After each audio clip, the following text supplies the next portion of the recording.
News of the times. The workhouse path murder. A wife, her children, and the man who wouldn't let go. True crime from 1902. South East Wales, 1902. In the final days of the year, on a narrow workhouse path, a mother of four fought for her life as she fled from the man who had vowed that she would never have another home. What unfolded on that cold December afternoon remains one of the most stark and disturbing domestic murders of the period, witnessed not by strangers, but by her own children. In today's episode, we step into the world of the lodging houses, the workhouse, and the grinding poverty that shaped the lives of Hannah Shea and her partner James Callahan. A man whose jealousy had been building for years. When he followed her beneath the walls of the workhouse, the outcome was tragically inevitable. We explore the eyewitness accounts, the medical evidence and the attempted defence of delirium tremens, and the Edwardian court system that ultimately sentenced Callahan to death. This case reveals not only the brutal reality of domestic abuse in the early 20th century, but also the social conditions that allowed such violence to escalate unchecked. Join us as we revisit the workhouse path murder of 1902, a chilling and deeply human story of fear, desperation, and justice. And in today's end of episode for the particular segment, a Belfast woman once tried to sweeten her pudding with petrol. The explosion was impressive, the fire inevitable, and the pudding unforgettable for all the wrong reasons. And with our explosive dessert duly noted, it's time to sit back, make yourself comfortable, and join us as we walk once more down the workhouse path into a story both haunting and profoundly human. South Wales was stunned by the scene that unfolded beneath the walls of the Tredegar workhouse. A woman, desperately clutching her throat as blood poured through her fingers, ran down the narrow walled pathway. Behind her came 4 children, her own, screaming murder into the cold December air. The culprit? Their father. To understand how Hannah came to be running for her life beneath the walls of the workhouse that December afternoon, we must step back into South Wales in 1902. South Wales in 1902 was a place of coal dust on the air, of narrow terrace streets, and of families fighting to keep a hold on stability. Their colliery dominated the skyline, their engines pounding day and night, while the valleys filled with rows of workers' cottages pressed tightly together along steep, winding roads. The workhouse stood as both warning and lifeline, a looming stone presence felt by all who lived in its shadow. Lodging houses overflowed with men chasing day labour, women stitched, scrubbed and scraped to keep households afloat. Poverty sat close behind many doors, and respectability was often one wage packet away from collapse. In such a landscape, jealousy, drink and desperation could grow quietly, unnoticed, until the moment they broke into the open. It was here, among the steep lanes and stone walls, that the tragedy took root. The workhouse in Edwardian times. Before we return to Hannah's final days, we need to understand what it meant to enter the workhouse, for it was here that she sought refuge shortly before her death. The workhouse was not a shelter in the modern sense, nor a place one entered lightly. It was the last resort for those who had exhausted every other option. the collapse of wages, the abandonment of a partner, prolonged illness, or sheer grinding poverty. The system was designed quite deliberately to make the experience harsh enough that only the desperate would seek it. Admission was formal and often humiliating. You presented yourself at the gate, usually in distress, and officials determined whether you were destitute enough to be admitted. Families were routinely separated, husbands from wives, parents from children, each placed in different wards, sometimes glimpsing one another only in passing. Meals were plain, possessions surrendered, and clothing replaced with institutional dress. Able-bodied inmates laboured in laundry rooms or yards. The elderly and infirm were housed in bleak, understaffed wards. Although not prisons, workhouses were governed with similar severity, reminded inmates of their position at the very bottom of society's ladder. For a woman like Hannah Shear, entering the workhouse marked a moment of profound crisis. It meant that lodging houses, neighbours and family support had all been exhausted. It meant accepting help laden with stigma, strict supervision and little comfort. Leaving the workhouse meant beginning again with almost nothing. A fragile balance of low wages, overcrowded rooms and the constant threat of slipping back into destitution. This is the world Hannah moved through in the days before her death, and it shaped both her decisions and the desperate atmosphere surrounding this case. From the Western Mail, the 6th of October 1902, children witness the crime. Prompt arrest of the murderer.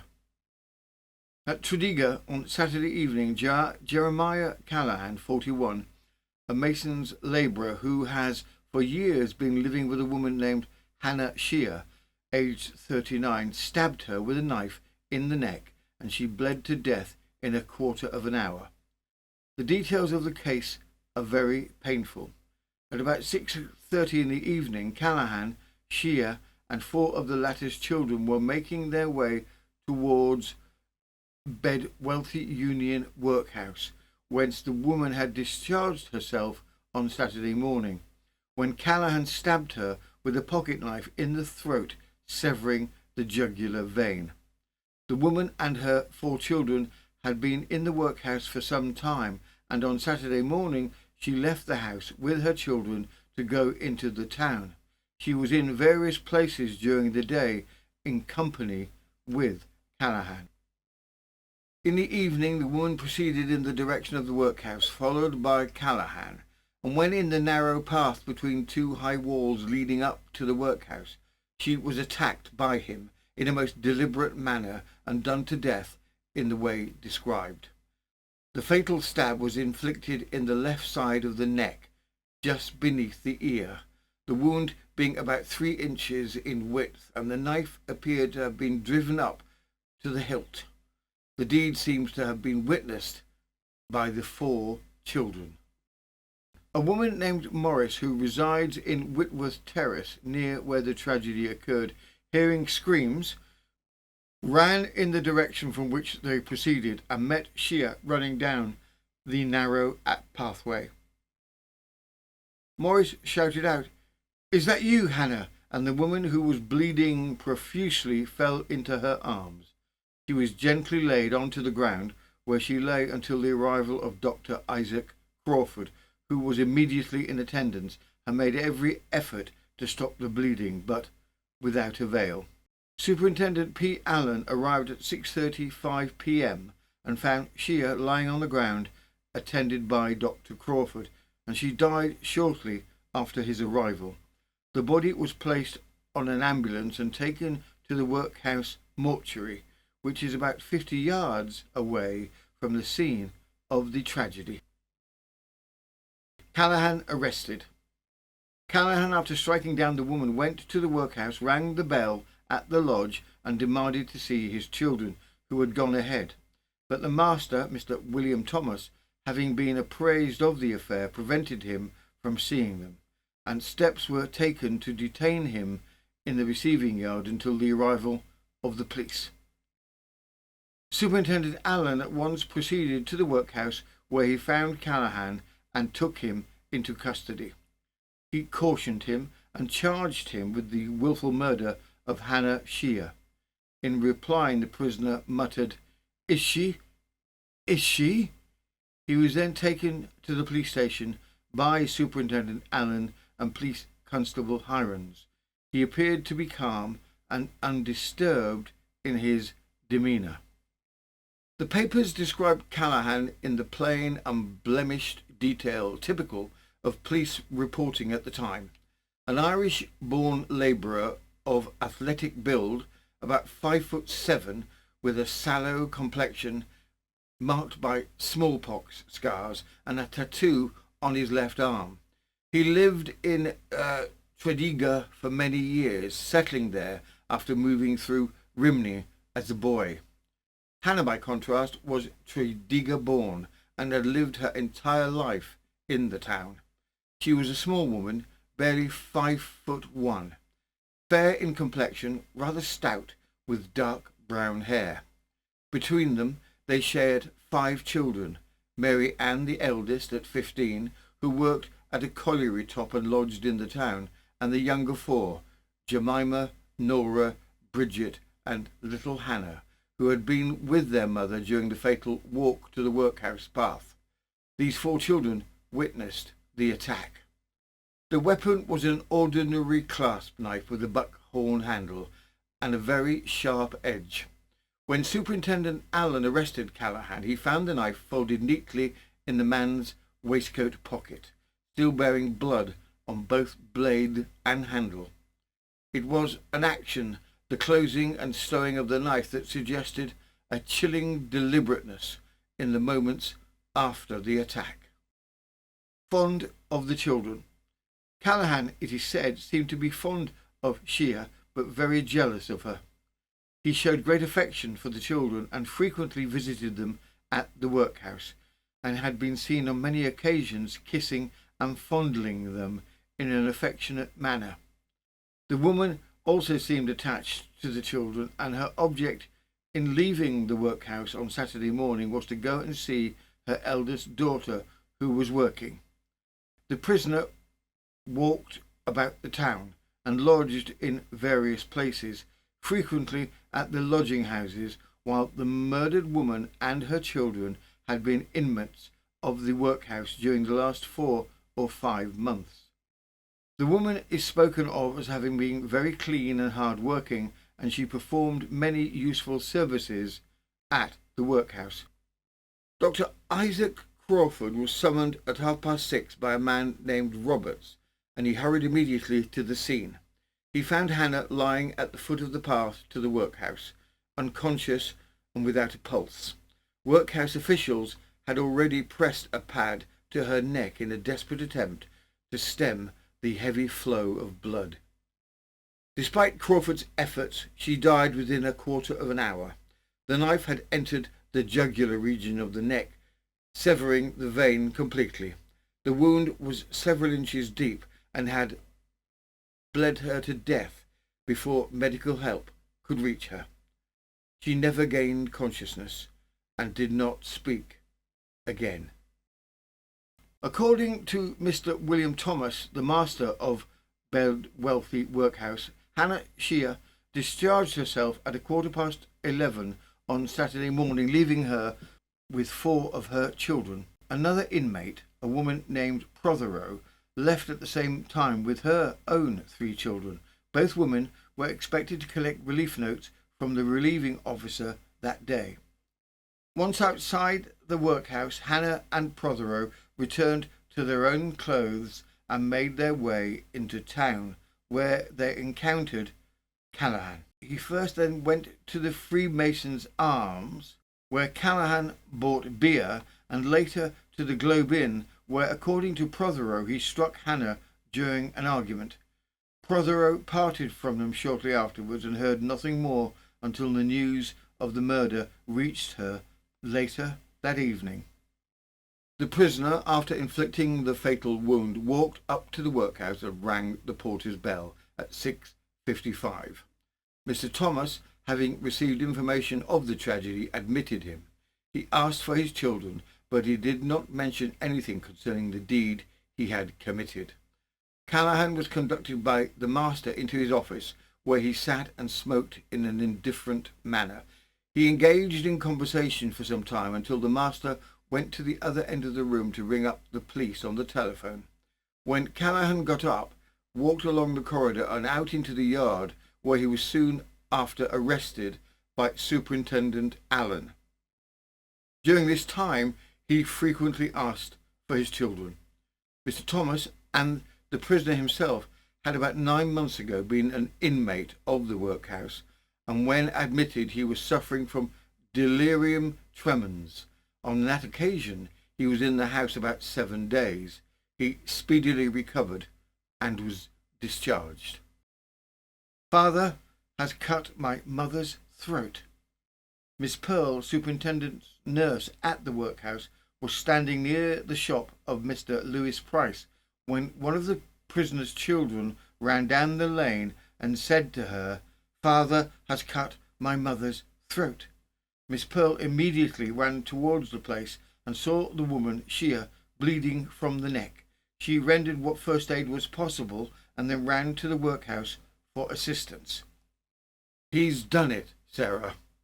Miss Sarah Morris was one of the first on the scene of the tragedy, and she resides with her parents in one of the rows constituting Whitworth Terrace. She informed our representative that at 6:20 on Saturday she was returning home from her work at the workhouse, and hearing the screams, she ran down to see what was the matter. She saw Callahan standing between the two walls through which the footpath runs up towards the workhouse. She passed him, and she noticed that he was standing upright against the wall with something like a knife in his hand, which he held down by his side. He asked, "Where are those children?" Just then Miss Morris saw the woman Shea running back down the footpath, and she followed her and caught her up at the bottom of the steps and got hold of her. She was bleeding very badly, and Miss Morris's hands were covered with blood. The woman, she said, "He's done it, Sarah," and then dropped into her, Miss Morris's, arms. I saw the 4 children there, and they were crying pitifully and shouting, "Murder! Murder!" It was further elicited that one of the children, Jeremiah, who is 14 years of age, when he saw his father attack his mother, threw stones at Callahan and then ran down the pathway shouting, "He's cut my mother's throat." Questioned as to the general conduct of the victim, Miss Morris, who knew her well, said she was a clean, hard-working woman and very willing and ready. Wiped his hands with paper. A young man who was on the scene just a few seconds after the fatal blow was inflicted told our representative that he saw Callahan standing between the 2 walls and the woman, Shea, running, bleeding away from him. Callahan stooped down, picked up a piece of paper and wiped his hands with it, and appeared to put something in his waistcoat pocket. This person, as soon as he saw that the woman was wounded, ran with the others for Dr. Crawford and the police. Pritchard and several other young men had been standing near Mr. Lewis Price's grocery at about 6:30 when they saw Callahan and Hannah Shea coming up the road.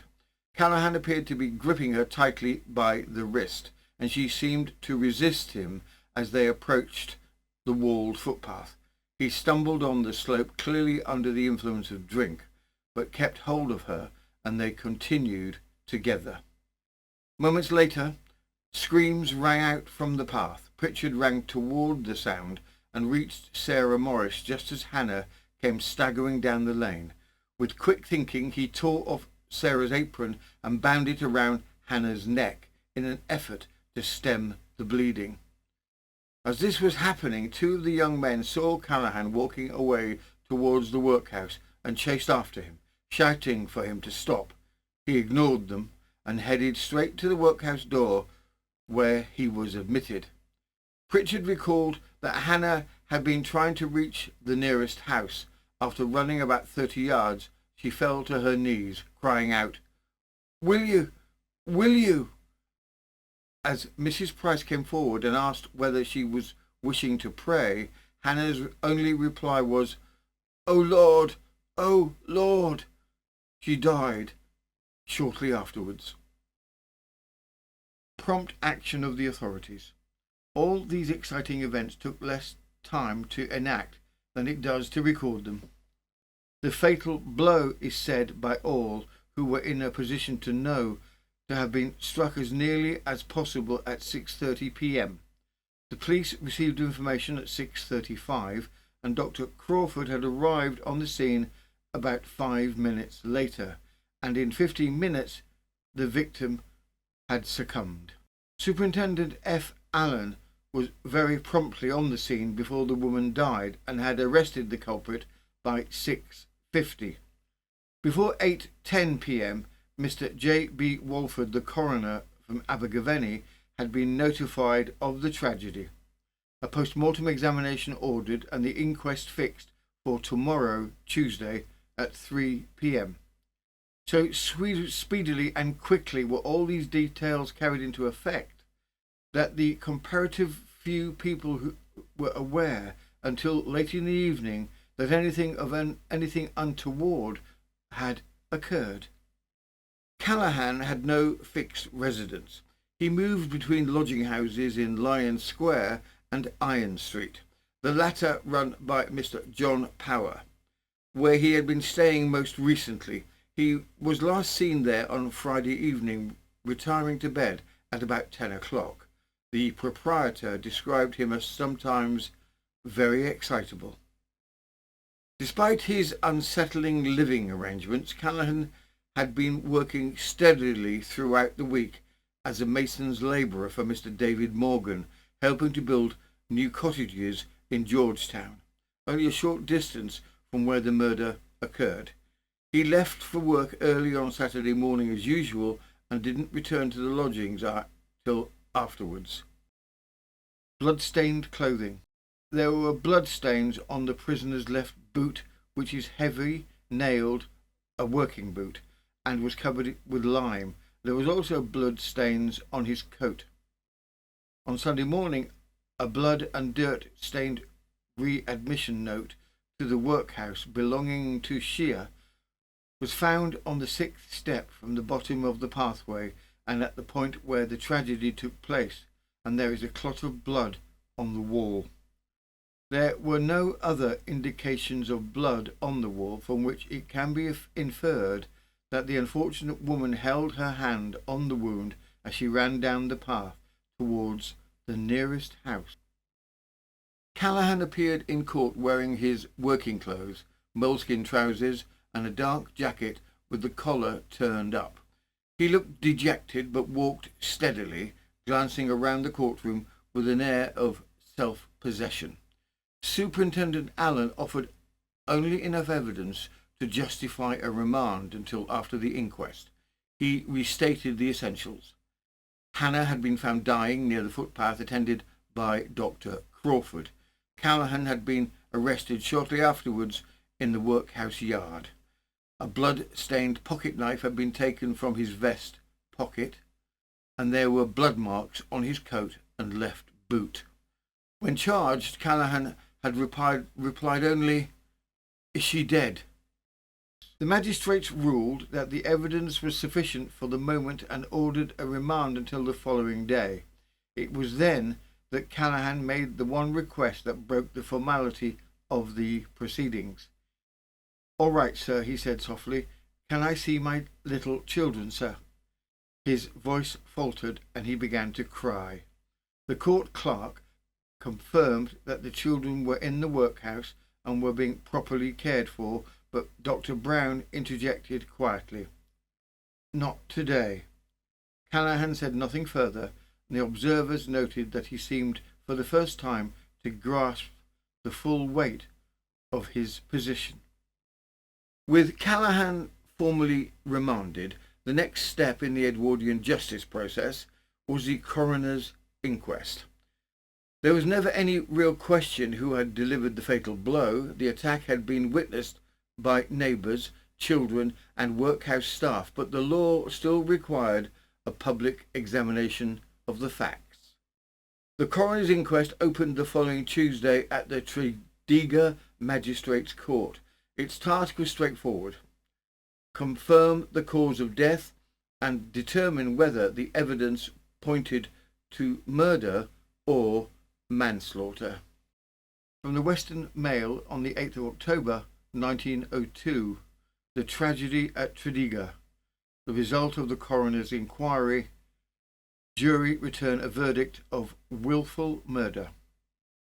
The inquest respecting the death of Hannah Shear, the victim of the Tredegar murder, was opened on Tuesday at Tredegar Magistrates Court before Deputy Coroner Mr. J. Berry Walford. There were very few persons present when the proceedings began. The coroner, in opening the proceedings, addressed the jury and said they were called together on a somewhat serious case. There was no dispute about it that Hannah Shear met her death from a wound in the neck caused by a man named Jeremiah Callahan. The coroner said it was, he believed, admitted that the wound in the neck was inflicted by Callahan, and the jury would have to consider whether it was inflicted in such a way as would amount to manslaughter or murder. That was really what they had to inquire into. The first witness was Frank Shear, Hannah's father. He confirmed her age and stated that she had lived with Callahan for several years and had borne 6 of his children. Callahan worked as a mason's labourer. Frank said that when sober, Callahan could behave reasonably enough, but when drinking he became, in his words, a great blackguard and frequently beat Hannah. On the Thursday before the murder, Callahan had told him plainly that he would hang for the woman. Jeremiah Shear, aged 15, testified that he and his mother and 3 younger sisters left the workhouse on Saturday morning at about 10 o'clock. They were going to see his sister, who was working at Pokin Pit. His father met them later on, and he saw him bash his mother to the ground. His father and mother went into 3 public houses. After his father came out of the 3rd public house, he staggered and fell near the marketplace.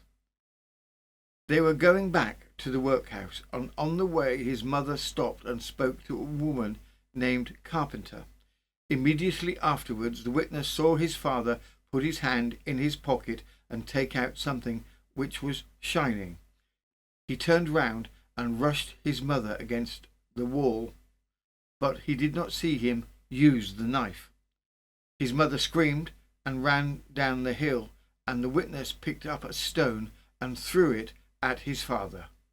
The lad said his father drank 2 or 3 quarts of beer that afternoon and was very drunk. Dr. Isaac Crawford testified that he was called at around 6 o'clock on Saturday evening and found Hannah lying on the ground on the path leading up to the workhouse. She was unconscious, without a pulse, and rapidly dying, with a considerable amount of blood around her. He observed a deep wound on the left side of the neck, just below the jaw, roughly 3 inches in depth, which had completely severed the jugular vein. Hannah survived only about 15 minutes after his arrival. Dr. Crawford conducted a post-mortem the following afternoon. In addition to the severed jugular vein, he found that 2 arteries had also been cut. There was a slight superficial wound on the opposite side of the face, near the chin. The fatal wound was curved, running inwards and downwards, and had opened the gullet, an inquiry that would have required considerable force to inflict. The cause of death was massive loss of blood. James Hannon, formerly James Carpenter, testified that she had been working at the workhouse on Saturday and met Callahan and Hannah Shear on the way into town. Hannah asked whether she was going home, and Jane replied that she was. At that moment, Callahan turned to Hannah and said, "This will be your last home here." He then pulled out a knife and drew it across Hannah's throat. Hannah screamed and ran down the hill, and Jane immediately went to the workhouse to ring the bell and call for assistance. Jane added that Callahan was not very drunk at the time. Further testimony from Elizabeth Prothero, who had accompanied the couple earlier in the afternoon, confirmed that when they left the third public house, Callahan was not very intoxicated nor very sober, and that both he and Hannah had been drinking but were still capable of walking and talking clearly. Prothero noted they had shared several quarts of beer between them. Superintendent Allen repeated his earlier evidence. He had found Hannah bleeding on the ground while Dr. Crawford attempted to save her, and later located Callahan at the workhouse with the blood-stained clasp knife in his waistcoat pocket. Although drunk, Callahan had been able to walk and speak clearly. When asked whether he wished to give evidence, Callahan replied only that he remembered nothing, and his solicitor advised him to remain silent. In his summing up, the coroner reminded the jury that intoxication was no defence in law, and that their decision lay between manslaughter and willful murder. After 10 minutes' deliberation, the jury returned a verdict of willful murder. As Callahan awaited the next stage of proceedings, one detail emerged repeatedly in court: his fierce and almost frantic desire to see his children. When he was brought again before the magistrates, his solicitor explained that the prisoner was consumed with an intense anxiety to be allowed even a supervised visit. After some discussion, the children were now safely housed in the workhouse and would need to be brought down under official supervision. The magistrates agreed that, as a simple act of humanity, an interview would take place. Arrangements were made for the children to visit him the following Monday. It was a brief moment of tenderness in an otherwise grim case, and one that stood in stark contrast to the events that now moved toward inexorably trial. As the date of the magistrate's hearing approached, Tredegar braced itself for the next chapter in the case. Crowds gathered outside the small police court as Callahan, brought under escort from Usk, was taken from the railway station by cab. Inside he remained oddly composed, even telling the clerk once again that he could neither read nor write. But the most striking testimony came from the couple's eldest son. Jeremiah Shear, aged 13, described how he and his mother and his younger sisters left the workhouse that morning. He spoke quietly of the errands they ran, of meeting his father, loading sand, and of Callahan insisting he join him to look for your mother now. They found her in town, along with a friend, Mrs. Prothero. A confrontation followed. Callahan knocked Hannah to the ground, accused her of drinking, and dragged her through several public houses. The boy recalled how, when they finally walked towards the workhouse that evening, his father staggered, falling twice, yet still gripping his mother tightly by the wrist. Then, on the narrow-walled path, young Jeremiah saw a glint of metal. Callahan's hands went to his pocket. The boy saw something shining, and he heard his father snarl, "I'll give you, you," moments before Hannah screamed and ran bleeding down the slope. Jeremiah threw stones at his father as his mother fled. Other witnesses told similar stories. Mrs. Carpenter repeated the chilling threat she heard: "This will be your last home by here." Workhouse nurses, neighbours, and the local men all described seeing Hannah running, collapsing, or being tended where she fell. Their accounts aligned. The attack was deliberate, swift, and final. Officials from the workhouse also testified that Callahan appeared cool and collected.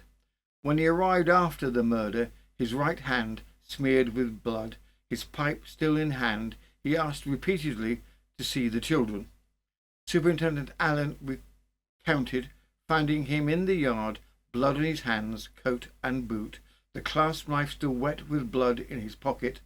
When charged, Callahan simply muttered, "Is she? Is she?" With the evidence now laid plainly before them, the magistrates committed Callahan for trial at the Monmouth Assizes on the 21st of November.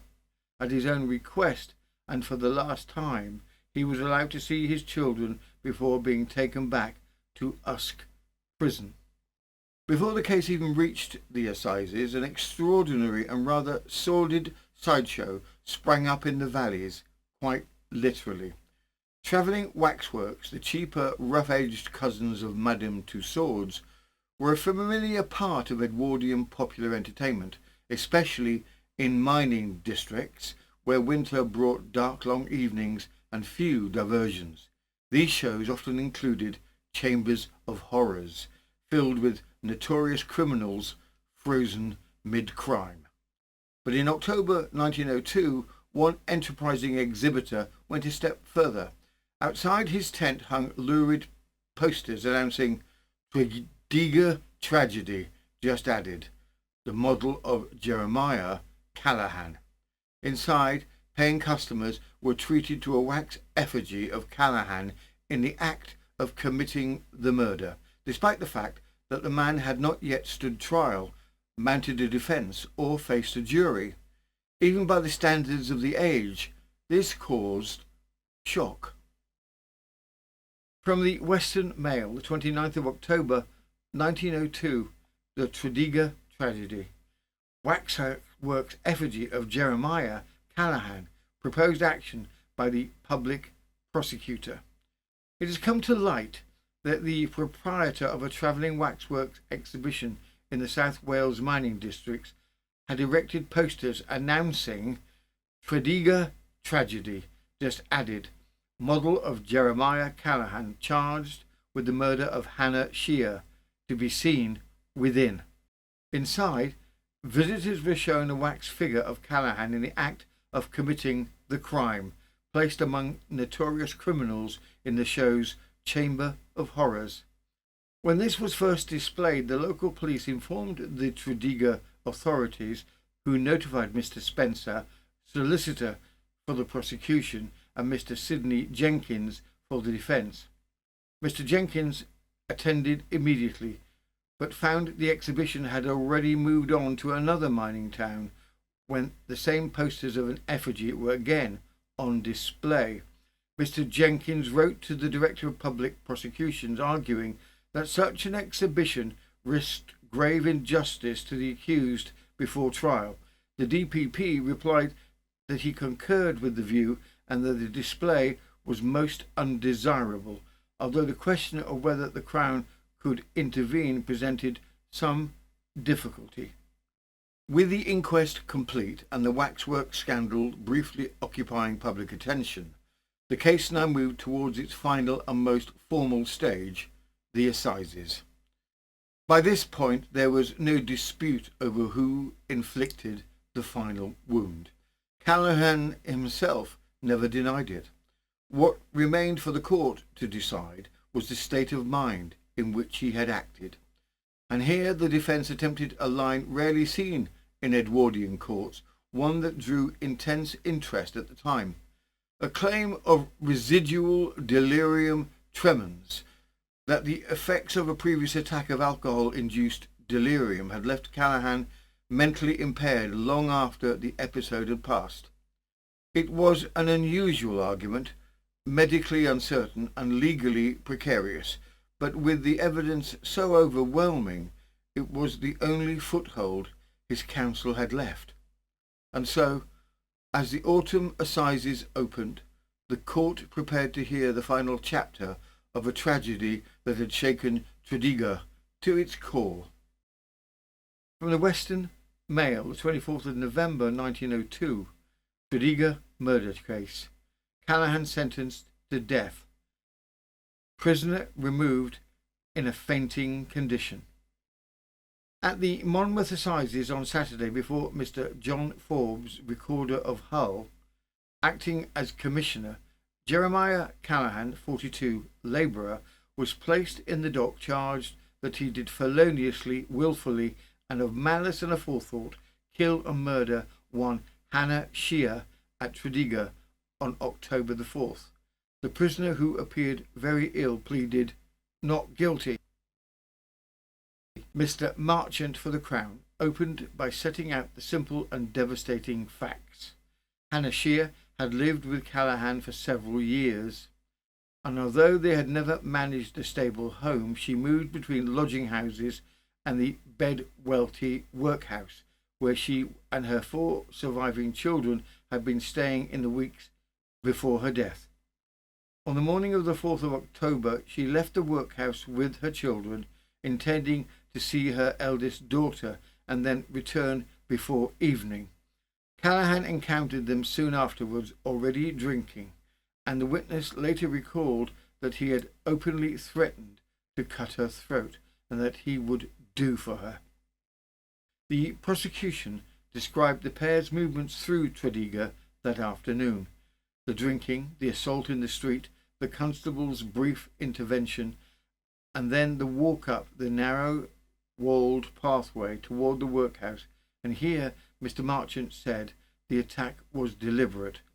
Jane Carpenter had heard Callahan tell the woman that this would be her last home, and saw him push her against the wall before drawing a knife across her throat. When Callahan reached the workhouse minutes later, he was calm, even jaunty, lighting his pipe while his hands and pocket knife were still wet with blood. Dr. Crawford would later confirm that the fatal wound had severed the jugular vein and 2 arteries. Frank Shear, labourer and father of the deceased, testified that his daughter had 6 children by the accused. On the afternoon in question, Callahan came to his house asking after Hannah.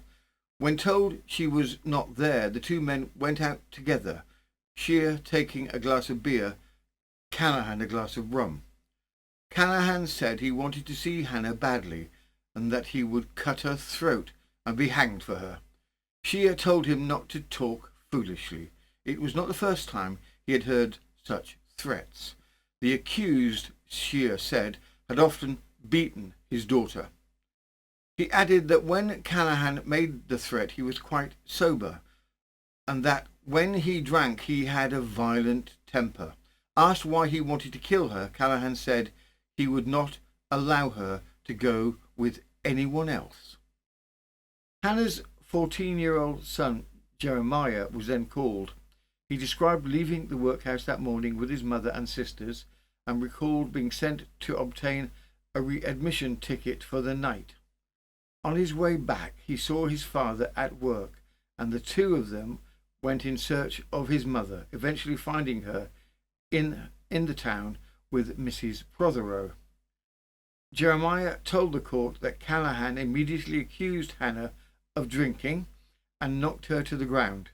After the incident was reported to a constable, mother and son went to the relieving officer and later, by chance, encountered Callahan again.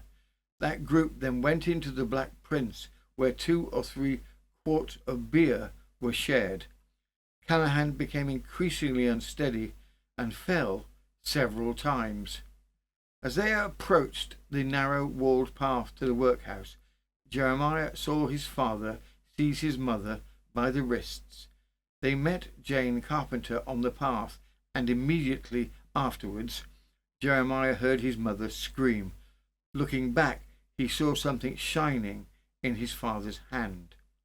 He threw stones at Callahan to distract him, and then fled with his sisters before returning to the bottom of the path, where he saw blood on his mother's neck. He told the court that his father had been sober earlier in the day, but very drunk by the time they reached the workhouse lane.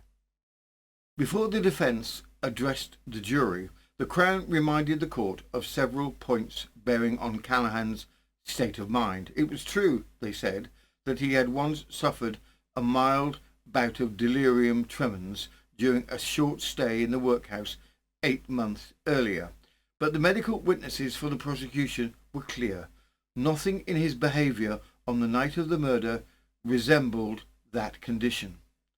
Dr. Isaac Crawford, who saw him minutes after Hannah's death, said the prisoner was drunk but fully coherent, able to walk, talk and answer questions. The doctor emphasised that true delirium tremens had unmistakable symptoms and that none were present. Superintendent Allen likewise testified that Callahan stood steadily, spoke plainly and understood the charge when it was put to him. His hands and the pocket knife taken from his waistcoat were still wet with blood. His only response had been the repeated question, "Is she? Is she?" The prison surgeon at Usk, Dr. Bolton, confirmed that he too had observed no sign of insanity. The prosecution left the jury with this implication. Drink might explain Callahan's violence, but it could not excuse it, still less transform it into a lesser crime. Mr. Merchant for the Crown addressed the jury briefly. In defence, he said, suggesting that the killing was the result of a sudden movement of insanity brought on by a past attack of delirium tremens, yet there was no real evidence of this. All the witnesses who saw Callahan immediately after the crime described him as drunk, certainly, but coherent, steady, and fully aware of his surroundings. Nothing pointed to a disordered mind. Mr. Hardy then called the prisoner to make a statement from the dock. Callahan said, "I did not know why I was in the police station until Monday morning. I asked the superintendent why I was there, and he replied that he had told me last night. I did not remember him telling me anything about it. I knew nothing of the crime until in the police court on that Monday." Addressing the jury, Mr. Hardy argued that Callahan had once suffered from delirium tremens while in the workhouse 8 months earlier, and that anyone with such a history was at risk of further attacks. Knives and dangerous implements were normally kept from such patients for that very reason. Where intention was essential, as it was in the charge of a willful murder, the question of drunkenness became important.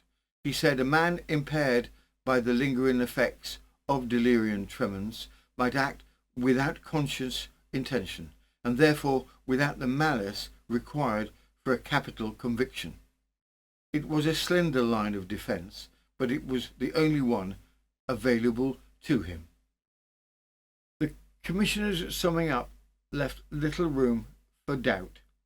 He reminded the jury that Callahan had spoken while sober of his intention to hang for her, and that not a scrap of evidence suggested any recurrence of delirium tremens since his brief attack 8 months earlier. Whatever had happened in the past, the law required them to judge his state of mind on the night of the murder, and there the evidence was stark. When the jury retired, the court fell into a tense, waiting silence. Callahan leaned over the dock rail and spoke quietly with his solicitor, almost as though a lesser charge was being considered, as though the gallows were not hanging directly over him. 35 minutes passed. Then the door opened and the jury filed back in.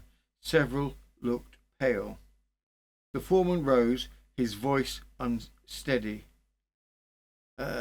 Guilty of willful murder." Callahan was asked the ancient question, whether he had anything to say why sentence of death should not be passed. He stepped forward to the dock and said nothing. There was never any real hope of reprieve. Callahan's threats, his long history of violence, and most of all, the horror of a mother dying in front of her children, left public sympathy stripped to the bone. Even in December, the season when pleas for clemency were most often made and occasionally granted, there was no appetite to intervene. Yet the public mood was not one of triumph. If anything, Edwardian Britain was becoming increasingly uneasy with the scaffold. Newspaper writers of the day wrestled with the contradiction, abhorrence for the crime and equal discomfort at the act of taking a life in return for one. It was into this conflicted atmosphere, half demanding justice, half recoiling from its method, that Callahan's execution approached. From the Western Mail, 30th of December 1902. While capital punishment remains in the Criminal Code of England, such crimes as that for which Jeremiah Callahan paid the penalty at Usk yesterday morning will ever deserve it. It was a crime of the most revolting nature, deliberate in its intention in which it was committed, and terrible in the circumstances, in the very presence of the children of his paramour. However revolting a crime may be, it is well to know that men die bravely and penitently, even on the scaffold. The time may come, and it may not be far distant, when we shall see an end of executions. Public feeling travels fast in these days, and sympathy with the hardened criminal, as with the poor and friendless, is growing every year in force. In the end, there was no victors in the case of Hannah Shear and Jeremiah Callahan. Only the long shadow of a family torn apart by poverty, drink, and the sheer scarcity of choices that shaped so many Edwardian lives. 4 children lost their mother on a cold December evening, and within weeks they lost their father as well. Their futures would be carried forward under the care of institutions that were never designed for healing, only for survival. Hannah's death was not the sudden act of a stranger, but the culmination of pressures that built slowly: insecure work, unstable housing, the constant threat of the workhouse, and a man whose jealousy hardened into violence long before the final blow. Cases like this remind us that history's murders seldom occur in isolation. They grow in the narrow spaces between desperation and opportunity, between drink and despair, between the life of a family hoped for and the life they were forced to endure. Further particulars. For today's further particulars, we bring you a cautionary tale for the festive season, and one that proves conclusively that not even every pudding benefits from a spirited topping. According to the Belfast Telegraph of the 31st of December 1952, a well-meaning cook reached for what she believed was a tin of syrup, only to discover, rather explosively, that she had instead selected petrol. From the Belfast Telegraph, the 31st of December 1952, she put petrol, not syrup, on the pudding. Explosion set the house on fire. A woman poured a mixture containing petrol onto a pudding, thinking it was syrup, as it was in a 1-gallon syrup tin. There was an explosion in which she was injured, and the resulting fire melted a lead gas pipe and set the gas alight. This case is quoted by Her Majesty Inspectors of Explosions in their report of 1951, published today. They state that accidents continue to be reported through the use of petrol in domestic grates to make the fire burn, and though containers not being labelled petroleum spirit, highly inflammable. The figure of 31 persons killed in petroleum spirit accidents was the highest for the last 10 years. And with that, our journey down the workhouse path comes to an end. You may now safely put the kettle on and reassure any passing neighbours that no one has had their jugular severed on your doorstep today. If you enjoyed this episode, do give a jolly good tap on the like button, and if you feel so moved, a hearty Edwardian flourish upon the share and subscribe. And should you wish to press the fabled magic hype button, we certainly won't stop you. The algorithm positively swoons when you do. If you'd like full access to over 800 episodes, ad-free, early, and all in one exceedingly civilized place, you can join us on Patreon for roughly the cost of a limp and inspiring sandwich. And unlike the sandwich, the content does not wilt within an hour. It also makes a cracking good gift for that impossible to buy for person who insists they don't need anything. Everyone needs a Victorian murder or two. As ever, this has been News of the Times, and I am Robin Coles, amateur moral philosopher, part-time collector of unnecessarily complicated teapots, and official archivist of situations that begin with the phrase, well, it started harmlessly enough. Until next time, stay curious, stay kind, and whatever you do, avoid puddings stored in petrol tins.